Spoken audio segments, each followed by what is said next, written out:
Anyari sa'yo? Ba't ganyan mukha mo? Naguguluhan po ako sa panaginip ko eh. Ba't? Ano pa panaginip mo? May tinapon daw ako sa bangin. Ano? What? Sige, mula umpisa.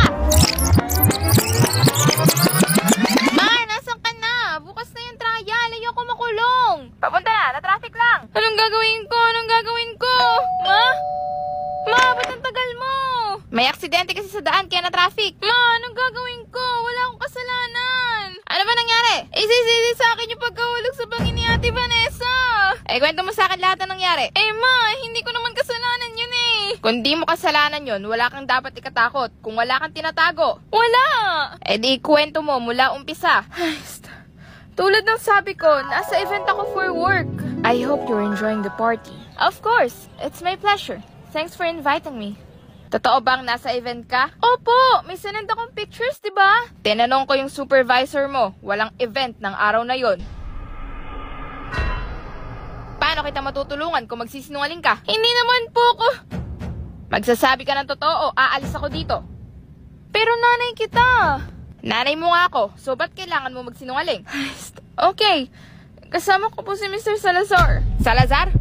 Farley Salazar? Yung boss mo? May asawa na yun, di ba? Mahal po namin yung isa't isa. Ay, nako naman. Wala naman pong masama doon. Wala? Naririnig mo ba sarili mo? Pag lumabas to, hindi lang karir mo ang masisira. Ikaw pa masisisi sa nangyari. Anong gagawin ko, ma? Anong sunod na nangyari? Huwag ka na magsisinungaling sa akin. Nasa date po kami ni Mr. Salazar. Sana, palagi na lang tayong ganito. Huwag muna tayong umuwi. You know we can't. We have work. And your family. Excuse me, itake ko lang to. Yes, honey, I'm fine. I'm busy with work. I'll call you later. Vanessa? Vanessa, wait! Vanessa, wait lang! Anong ginagawa nyo?